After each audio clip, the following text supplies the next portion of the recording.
Hello, everybody. We're back. We are back. We hope you've had a fantastic time away. This episode, we're going to talk about why there hasn't been an episode. We're late. We're being bad boys. Yes, we have. Peel back the curtain, set the scene, bring out the film reels and ground coffee. Elizabeth Taylor, all sugar and spice. Rambo ripping heads off cause he's not very nice. Robert Redford's running from the cops. Scarlett Johansson showing her acting chops. Samuel Jackson got that fine diction, roasting everyone in Pulp Fiction. Doc and Marty escaping through time, playing chess with the Wookiee, put your life on the line. Velma and Louise are driving coast to coast. Why is this important? It's time for a film roast. Jordan, how are you? Scotty, I have not been well. No. I've not been well at all. This is the Where is the June podcast. Yes. Starring Jordan and his slightly better voice. Yeah. This was not me a couple of days ago. It was pretty bad. I have just recovered from not COVID, but a flu. Went to have a COVID test pretty much the next day, and they got back to me that night saying that I didn't have COVID. So if I cough on this podcast, know that I am very sorry, and I did not mean to do so because it's it's still in my system, which sucks. This has been one of the coldest winters in New South Wales history. New South Wales in Australia is where we are. And also, New South Wales has just proved how stupid it is by once again letting COVID through the cracks back into the country. Yeah. We I don't want to get political, but they've had 17 months to formulate and complete a plan, which includes vaccination rollouts and all this stuff. And they've essentially, what they've done is nothing. Everyone's complaining to someone else, and there's just not much work going on. Yeah. And someone actually wrote a letter to the New South Wales government and the federal government asking who's responsible, like where do I go to get vaccines, all they this both other pointed stuff. fingers to the other ones. And they both said, well, it's the local government said federal government's fault, and federal government said it's local government's fault. So what I have to say to that is fuck both of you. I'm going to say for once they're both right. It was both of their faults. Yes, yeah, it is both of your faults. That's fair. That's that's a good way to look at it. But yeah, it's been also excuse me. We had a tragic. We had a soft lockdown, which was so stupid. They also delayed the announcement, which probably cost companies billions of dollars. Yeah, I'm not even joking about that. That's just that's not important, really. Compared to the health of people, it's not important. It's just by waiting 24 hours longer than they should have, lots of money was wasted, and more importantly, the cases probably doubled. And where they would have probably been half as what they should have been. Yeah, they'd had a hard lockdown. I mean, they had 55 new cases today, which is insane. That's the Delta strain, and unfortunately, over the last couple of days, they've also found the Lambda strain here, which apparently is far more aggressive form of the virus. And again, all of this could have been lessened at least if Scott Morrison had pulled his finger out 8 months ago and ordered the vaccine rollout. And I know there was a delay, but everywhere has had delays, but it's how big the delay is. Yeah, but there was an opportunity, and we had an amazing grace period of about 6 months where we could have had a vaccination rollout, only for Scotty from marketing to come along and basically just say, we just didn't order them. We just didn't order enough. We figured, we just order a little bit at a time and we'd be right. But no, this is the lives of people. This is, young people and old people. There are people who, should not have died from this virus, who had everything going for them, who have died from this virus, and those all over the world. But particularly here in Australia, those deaths, especially the ones where people were just following, protocol and doing what they should have done, they're on the government's hands. Plain and simple. Not sure that's what you were expecting from a film podcast. Well, speaking of movies, we should move on to movies because COVID is directly related to No Dude podcast because cinema's gone again.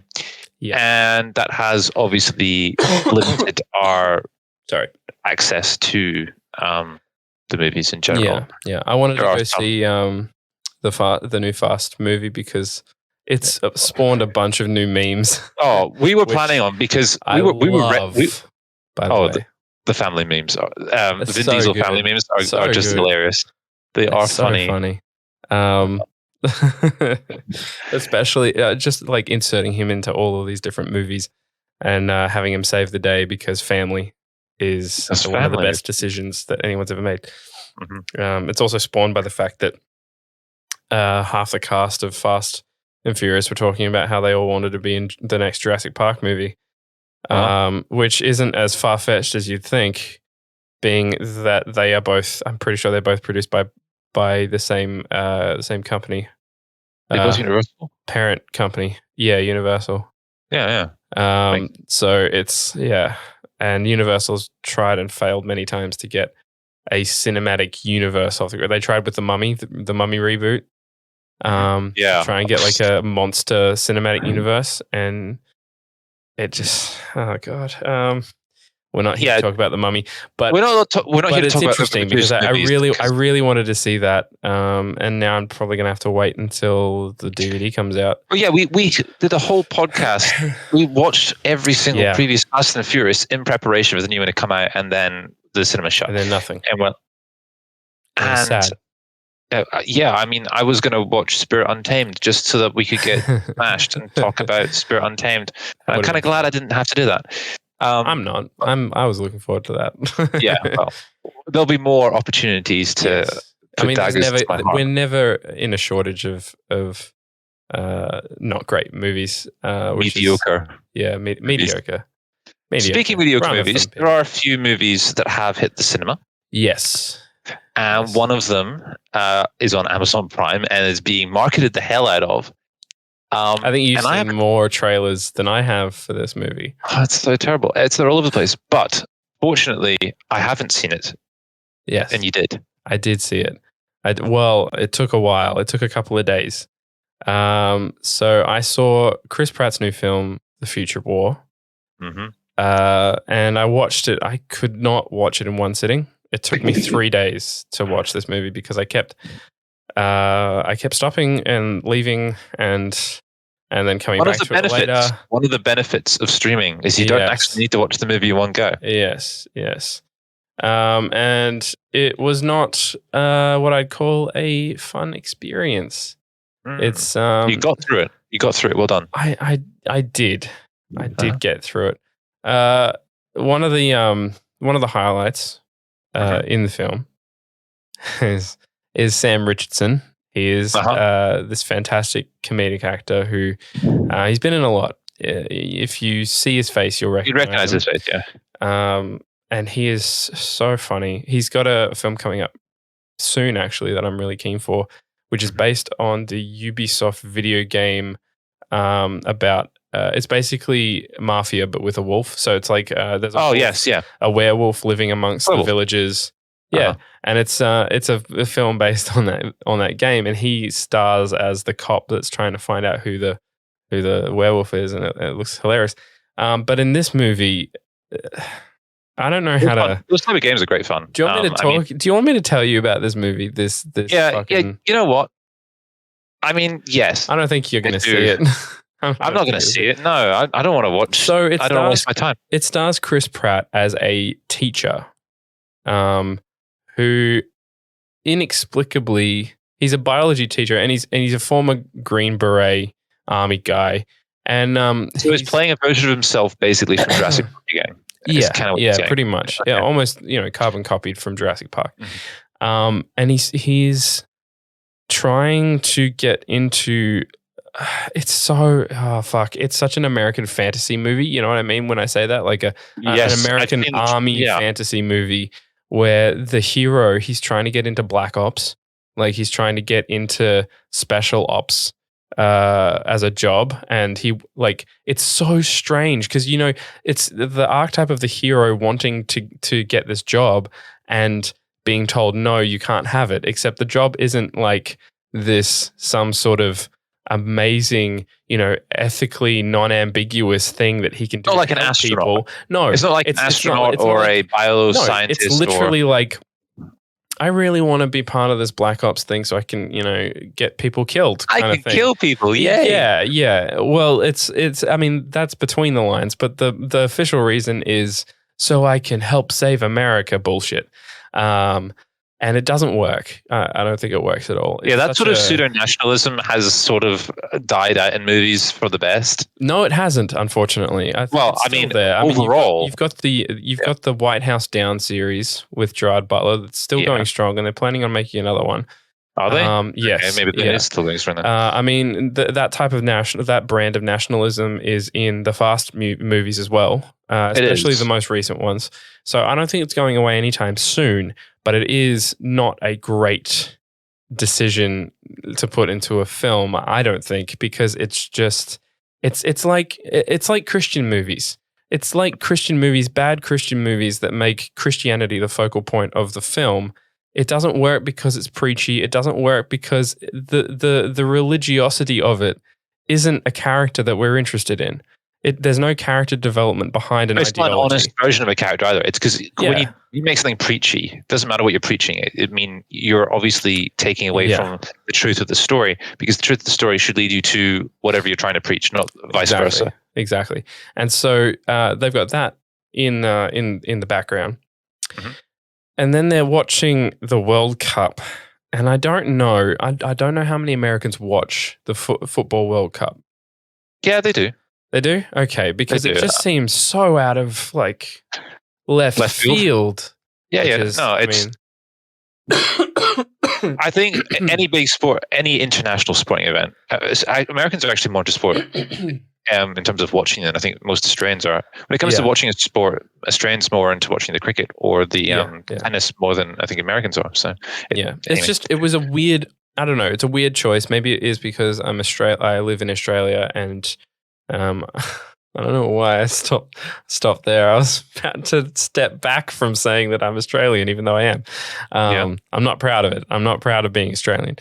You're a sports basketball. You're pretty open about that. I support soccer, football. Yeah, but it was just weird seeing I expected if this is leaning into Americana, it would be the Super Bowl. You know what I mean? Yeah, the Super Bowl would be what I'd be watching. Because that's such an army head type of thing to watch. From what I have seen of the movie, and I'm not saying that that's a bad thing. I'm just saying, because I love watching gridiron. I love watching American football. It's great to watch, but it also is one of those things that rednecks list of.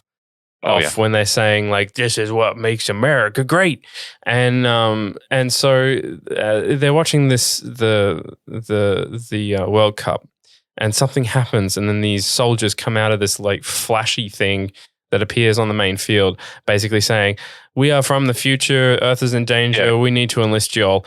That's all in the trailer. And basically what's happening in the trailer. The biggest problem I have with this is they enlist normal people. Mm-hmm. So one of the reasons I have a problem with this is they say that they specifically went to the Football World Cup at that time period so that they could get a worldwide audience and conscript a worldwide battalion of people. Mm-hmm. It didn't feel like that happened. It felt like the only people they conscripted and were Americans, but not just Americans, but normal people. You know what I mean? They didn't go to the army. It's it didn't feel like they went to the army. And on top of that, when they get conscripted, it's weird because they say a couple of years pass, and then and then he gets and then Chris Pratt gets conscripted into this future war And they go into, and they get a notification, right? They say, all right, it's time for you to go. They're not allowed to change their clothes. Mm-hmm. They're not. It's almost like nobody was expecting to be conscripted when he arrives at the base, which is weird because they all have been conscripted for years. They've all been given a ticket. They've all been given this like armband thing that lights up when it's your time. And they have all been told at one point or another, you are going into the future to fight these aliens for us to save Earth. I'm grimacing. Yeah, so they've been told this, but when they rock up, it's almost like everybody's like, I didn't know, like what's all this then? I don't understand what's going on. A time jump of assumed knowledge, and there's no assumed knowledge added. Exactly. It's almost like the time jump segment of this movie.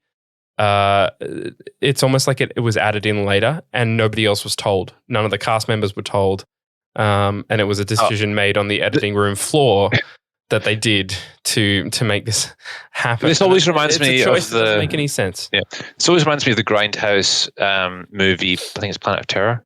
The one where Planet Terror. Where in the middle of the movie they've deliberately had burn marks added all of a sudden, so there's a plot jump. But the film and it doesn't make any sense. But because of the film, the type of film it is, like you go along with it. Yeah. But it also highlights how other films do it so terribly because they've done it as a joke to show that other films do it with it.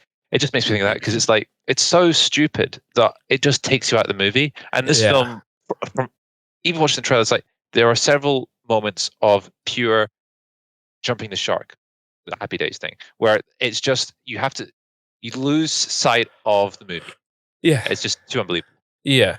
And it's not even like big things that are unbelievable. Like usually in a film like this, you get like a massive, like in a sci-fi movie, sci-fi action, you get a massive set piece or a fight scene that's like, well, hold on, that doesn't make any sense. But it's not that throws the audience in this movie. It's literally the basic like mental hoops that you have to jump through for you to believe something, and the film hasn't really even started yet. Like we complained about Kong versus Godzilla in terms of its plot and stuff, because it had the plot in that movie does have major issues, but at least it had a sense of credibility in its own weird way. Yeah, like it wasn't believable, but it's like you could follow it. It wasn't believable. It was a bit lazy, but overall, it was like, no, we know what we are, and we're leaning into it. This film doesn't feel, the Future War doesn't feel like, or the Tomorrow War, sorry, doesn't feel like it knows what kind of film it is. And it wasn't stretching your sense of disbelief. It just broke sense of disbelief. No, well, it didn't even engage my sense of disbelief to begin with. First of all, it's like, it's a weird fantasy. It's a weird macho American fantasy to begin with. And I'm like, nah, I don't buy that. I feel like people who buy into that kind of culture, they have a lot of other things going on underneath the surface that they haven't addressed. And I'm not saying that as an insult, but I know quite a few people here in Australia who have bought into that culture, and I know they have a lot of problems that they refuse to address, like relationship problems, emotional problems, all of this kind of stuff. Well, and it just seems like a coping mechanism. Like it's a belief that they use to cope with all of these things that they're not addressing, which is, it's sad, but it is what it is. And so like going to join the Hells Angels or anything like that. No. I mean, I would never do that, but so I kind of imagine you joining Hells Angels. That'd be weird. I need to get face tats. Yeah. Well, okay, moving on from face tats. To face tats to face masks. Let's talk about the other movie that we could watch that finally came out. Wait, I'm not done yet. Oh, I'm not done yet. There's just a little more that I want to talk about. Put the nail in the head of it. Yeah, so he transports to the future, and they meet the aliens, and it's basically a ripoff of A Quiet Place, essentially. Except obviously the whole sound thing isn't there, but the whole like armored alien is. And so like, oh, they've got a weakness. What could it be? And then there's that. Oh yeah, cool. And not only that, but his daughter, who we saw when she was a little kid, is now grown up, and she's like one of the head. Who knew she would be one of the head scientists looking for a way to kill these things? And it's like, are you fucking serious? Like, wow, what kind of like it's. Let's just put this out there. They had time travel technology. They could have sent all this information back to the past and studied it over and over again, like an unlimited amount of times, and then figured it all out. Anyway, it doesn't take. That's just 1 second of clarity, and then you everything falls apart. Yeah, that's the biggest problem with this movie, is that when they reach the point where they've solved the problem at the end of this film, because they do, there's no, okay, let's take what we've learned back. There's none of that. There's no, let's take what we've learned back. It doesn't even do time travel, and I know time travel is hard to do in film, but is it? It is. It really, like, I feel like you have to either really commit to the rules that you're laying out, whether they be like steeped in some sort of scientific, metaphysical study, choose, but yes, or if it's a fantasy, you know what I mean? But you have to commit to it, or you have to go, well, shit's fucked. Let's just do whatever the fuck we want and be okay and commit to that. But so in my head, one of the basics of filmmaking is continuity. Yeah. Keeping track of how things change throughout your movie. And I feel like time travel movies highlight that because you have to keep track backwards and forwards of all the things that you're doing as the film goes on. Yes. And if your continuity doesn't make logical sense, which is highlighted in a time travel movie, then the whole film falls apart. And obviously, their sense of continuity, I think they just didn't care. I feel like this is a movie where it was not a B movie, it's a C movie. It's one of those movies where somehow they managed to get big names involved, like, and it didn't matter anything else. Like, okay, we've got this, that, and the other. We're going to put money into it. We'll market the hell out of it. People will go see it or watch it on Amazon Prime, and we'll make money. Yeah, pretty much. It sounds like a cash farm movie. And a lot of people were saying, I saw online, like, people saying, who cares if it's a bad movie? It's an original IP, and it's like, no, it's not. It's not an original IP. And the reason why I say that is, yes, it may be disguised as an original work or an original idea, but it actually cannibalizes like 5 different other films. Yeah, Edge of Tomorrow is one. Back to the Future is another. Yeah. Quiet Place is another one. You have all of these movies that this thing tries to cannibalize and rip off. It doesn't do it very well. It doesn't rip those films off. Or it doesn't get the point of those movies, those better movies, in my opinion. Yeah. And B, it doesn't understand what it's trying to be. So therefore, it rips these things off. And that's one of the biggest problems with this movie, is it doesn't understand what it could be and what it is. And if it did, it would be a better movie. And it would be more understandable, and I would get it. Because I don't get it. I don't understand this movie. I don't get it at all. Well, what I think is it just didn't care. I think it had a list of things it wanted to achieve. I think they cared too much. It's almost like they like when I don't know if you've ever like wanted to do something so bad that it actually fucks you up. Yeah, you lose sight of actually how to do it. Yeah, and you think it's so important that it start like I've done it while playing basketball. I've gone into a game going, we need to win this game. I want to win this game. I want to do this. I want to do that. And I have done nothing on the court. Like I've missed every shot. I've turned the ball over.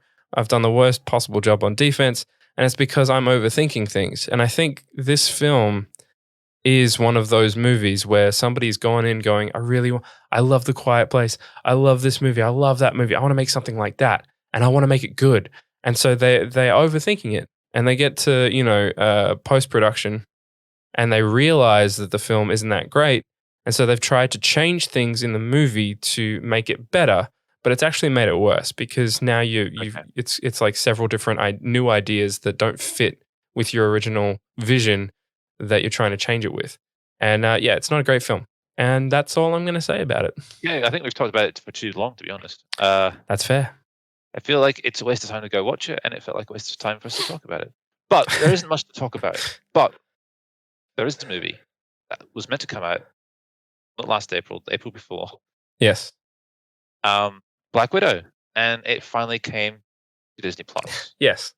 And I'm grateful that it did, because there was no way we were going to be able to watch this movie in cinemas. No way. All of our local cinemas have shut their doors. And they won't be open again for another month. At least another month, probably longer. If you know, health and safety get their way. If Scott Morrison has his way, we're all going to be open soon, and we're all going to get sick. But we'll yes, die, and then the country will be fine. By the way, people listening, he said this. He said, you know, maybe the only course of action is that we give up and let the virus run through Australia free and unhindered. That's what he said. He's literally saying this. What the fuck? Anyway, Black Widow came out last night for us. We've both watched it almost instantly the time it came out. Yeah, I spent the $35 Australian on it. Same. And that was a lot of money for a fairly average movie. Oh, interesting. Average. I wasn't going to say it's bad. I'm not going to say it's bad because I know a lot of people have said it's bad. I don't know many people that have said it's bad, which is interesting. Really? Okay. Where do you get? It's weird where you get your secondhand reviews from. Because I watched the movie before I watched the reviews. And I was like, I was okay. Yes, yeah. I saw the movie before I saw the reviews. Yeah. And I saw the reviews, and the reviews were fine. Like, they were like, yeah, it's a good movie. It's not bad. Better in the cinema? Yeah, it would have been. I do have some issues, but nothing like plot breaking. Exactly. I would have liked more character development. I would have liked. Yeah, it kind of felt weird where, in some respects, the post-credit scene was some of the most interesting stuff, even though it's like a throwaway scene. I felt like the post-credit scene was a TV interlude. That's what it felt like. Yeah, it is. I mean, it didn't feel like it was part of the movie. No. But it was weird, like, watching this film, and then at the end, just them telling you, oh, by the way, this character's dead. Remember just that. To remind you. Just a reminder. People, right? Yeah. Remind you. She's dead. She's not alive. She's dead. It would have been nice if we had more of that at the start. I actually really like the opening, though. The opening is pretty damn good. The opening where it's the Americans, basically. Yeah. Which I love. It's a great TV show. It is fantastic. Watch The Americans. It's fantastic. Reese is amazing in it. And I love David Harbour. I will say this. Yes. David Harbour, some of the roles he's done recently have been a bit below par. Yeah. But this... have turned into below par roles. Yeah, it's not his fault. He was... Every time he was on screen in this, it was a lot of fun. Yes, yeah. He's nailed the Russian accent. But he is in my mind, his style of acting is very similar to Philip Seymour Hoffman. Yeah. It's very much not, it's not I'm a method actor or I'm a this or I'm a that. It's like, no, I'm going to go into it as a character who is a real person and react to what's happening around me as that person. And that, in my opinion, is the more true. Like, acting is all about finding truth, and I think that's the most truthful. When they're trying to do a morally complex character, I use that in inverted commas for this can't see the camera. Well, they can, because I'm putting this on Facebook. Yeah. So, oh no, that's scary. My ugly mug. Anyway, they go into a complex character and they decide to twist things. Yeah, like they do things to twist the character. Whereas David Harbour just plays this character straight, and the moral complexities come out of the straight. Well, most of, like, when it comes to comedy, and I remember seeing an interview with, oh God, why can't I remember his name? John Krasinski, where he was having trouble with the scene where he was supposed to break down and cry in the office, and the showrunner of the producer of The Office, who is also the showrunner, he went to him and said, look, I'm having trouble with this scene, and I'm not, like, I want to do a really good job with crying. And he said, no, your job isn't to do a really good job. Your job is to know the lines and be truthful with whatever comes into your head from you learning those lines. And when actors do that, it's so much like you don't need to cry to impact a scene powerfully. And Arbor does it so well in this movie. And that's one of my gripes is I wanted more screen time of him. There is a fight scene, a pivotal fight scene, really, between him and another character in this movie. Oh, it's sort of skimmed over. And it's skimmed over and cut out. And I felt like we should have seen that. Because like it's no spoiler. He's basically Russia's version of Captain America. And he's got some version of a superpower serum in it. Yes. And I would have liked to have seen him fight. That's it. Yeah. That's all. Yeah. Comes to the other characters as well. Florence Pugh's Alina was great as well. Yeah, she's fantastic. She's hilarious in this, in the best way possible. She does the self-referential humor in a way that you could do self-referential humor in this style of film and it would just fall apart. But she's doing it character-based, where it's like aimed deliberately at her, and it emphasizes their sort of sister relationship, which is good. And one of the things that I really liked about this is the first half of this movie. They've actually taken, I don't know whether they know it or not, but there's a whole scene that they've taken from a video game. Can you guess? Okay. Can you guess what that video game is? No, I can't. Uncharted 4. Oh, okay. I was thinking of an Uncharted game because it's like the planet scopping. Yeah. So there's a scene where they're like running from the bad guys, and it's like very much beat for beat, almost the exact same as this scene in Uncharted where you're running from the bad guys. And I loved it because it wasn't like, it felt like they had seen that scene and gone, wow, that's a really cool scene.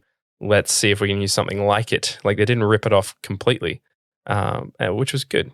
But yeah, I think everything up until the third act, I think the third act needed more time. Yeah. Because everything else was really great. I loved everything else. There's this weird jump where we're given some stuff involving the villain and the plot and stuff, but there's no character development there. And it'd be nice if there was just a touch more. I liked the reveal of the villain for what it meant to the main character for Black Widow as well. But also, once again, I'd have liked there to be more of that so the impact is more. It's kind of one of those things, it's like, but the film's pretty useful, like it's pretty clever in its use of time anyway. So it's just one of those things where it's like, you don't know what you're getting for what you're losing. Yeah. Yeah. But yeah, I enjoyed it. I really enjoyed it. I feel like it's what, why don't you see this when the second Ant-Man movie came out? It felt like that was supposed to be just like a backwards movie in terms of taking it down a gear after Infinity War and stuff. Yeah. And I feel like this is what that was meant to be. Yeah. Does that make sense? What it should have been. It was like, because we know, I think also the knowledge that we know that Natasha is going to survive this because she is in Infinity War helps with that. So we're kind of like, we know she's going to survive. It's going to be okay by the end of this film. It's a feel-good action film, if that makes any sense. And it was nice seeing Black Widow again. I do feel like this movie should have come out a couple of years ago, though. Yes. No, it did feel like the time period had passed so much that the impact of what this movie would mean had gone. If you saw this movie 2 months after Infinity War, it felt like there was a gaping hole there that would have been filled. Yes, yeah, especially with the rawness of her dying in the Infinity War duology. It would have had a little bit more impact because part 2 of that of Infinity War is like it's such a good character study for her as a character. Not including Captain America, who also has a great one, and Iron Man, who also has a great one, and Thor. Like it's like her choices in that film are like astoundingly deep for action, like a silly comic book. A silly comic book movie. Yeah, I say in quotation marks. Yeah, because it definitely wasn't that. No, it wasn't. Although a lot of people want to say that, which is funny. I mean, people want to say that about every comic book movie. So yeah, some people want them to be. Like, I was talking to my dad about the Batman movies, and he's like, "Yeah, the Dark Knight trilogy. I kind of prefer the original Tim Burton ones because they're silly." I'm like, okay, what? Tim Burton's ones aren't really silly. Like, no, but they're. So he's talking about in reference to the original television series because that's him, Adam West. Anyway, right. I mean that's just a generation thing. Oh God! God! Those. Yeah. Oh man! I kind of wish they would. I want them to do an animated series, bringing back that version of Batman. Have you seen the movie? Because they did an animated movie. No, I haven't seen the movie. Is it based on that old one? Yeah, it's voiced by Adam West as well. And really, yeah, that's good. I need to see it.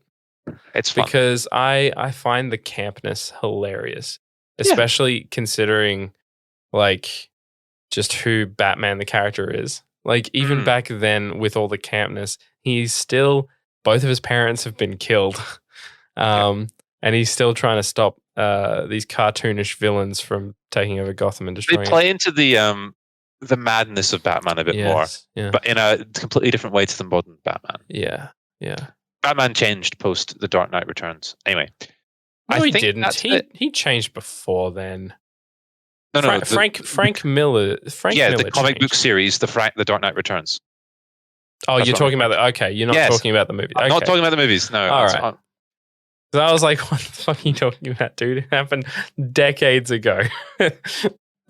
I watched this fantastic video talking about Robin Hood, and it's because it's been portrayed in movie hundreds of thousands of times. It's one of the most popular IPs. Yeah, and how after the 80s, every single version of it was dark and grindy, and it lost what Robin Hood actually was, which was this fantastical, airy fairy story where the characters you could mix and match them. Doesn't really matter. It's just it was a boy's fairy tale. Like it's from the the 1400s or whatever it was. It was made to help people feel better about being poor. That was the whole thing. It's an escapist fantasy. Yeah. I would love to see a really good version of, because I've seen many of them, and most of them, if not all of them, like even the ones that are really good, they're missing something. They're missing some part, because I read the stories when I was a kid, and every single time I watch these movies, if it's not one thing, it's another thing that they're missing. Like the one that's hyped up as the best one ever is the Errol Flynn one. Really? Because I've heard Kevin Costner's one. I'm not kidding about that. I'm not kidding about that. Many people have said that the Kevin Costner one is the best one, and I disagree with that. Yeah. But that's okay because we're allowed to disagree. We are allowed to disagree, and I think part of that would be modern cinema based, because there's something that, I think this has happened in the last 10 to 15 years, where more people have gone back to original cinema, and especially that period of just post color, where Ben-Hur and stuff like that, and gone back and watched these movies. Ben-Hur is so good. It's so much better than. I keep forgetting how good it is, and then I watch it again, and it's so fucking good. Yeah, it is. So watch Ben-Hur. It's fantastic. It's going to take a whole day to. Well, not a whole day. One of the best Robin Hood films that isn't a Robin Hood film that I've seen. Yeah, is Princess Bride. Yes, you're right. That is a Robin Hood film. That is a Robin Hood film that just it nails everything that I'm looking for. It nails the whole robbing from the rich theme. It also nails the hero who doesn't seem like he's good enough, but he bests everybody.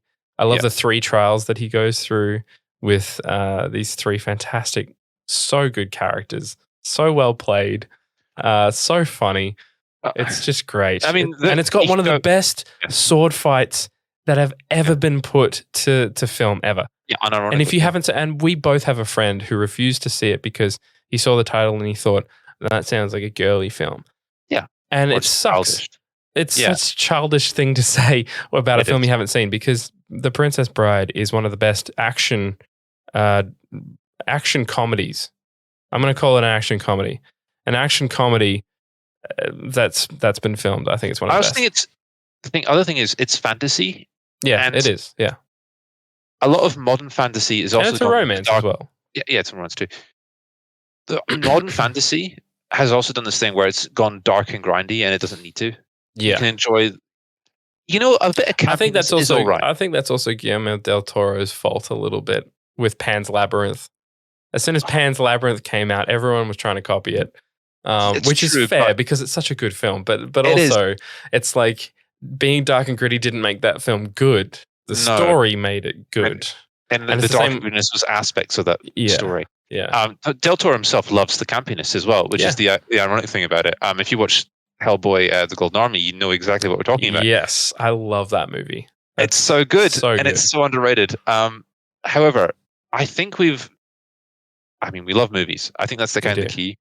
We do love movies, and we wanted to talk about them more. And this is why we're putting this podcast out, because we're in a dark and dreary time, and we want to talk about the bright sparks in movies.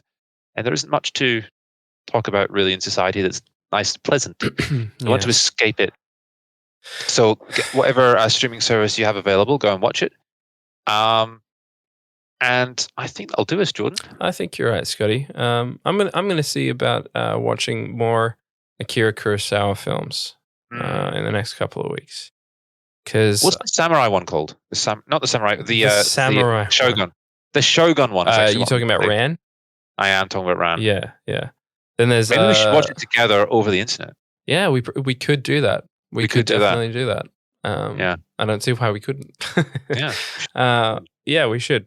But yeah, that's it for us, guys. We hope you guys are staying safe. Watch out for all those variants out there. There's a Loki reference, but also COVID variants are very dangerous. Don't fuck with them. Especially the alligator one. Yes. And that's not COVID. Anyway, thank you guys for listening / watching. We see you. And we love you all, and we hope you love us too. Because if you guys didn't love us, then it's not a healthy relationship. It's actually really bad, and we should probably stop. So yeah, that's it for me, Scotty. And for me, I wish you all a merry mid-earfest. Goodbye. See you guys. It's time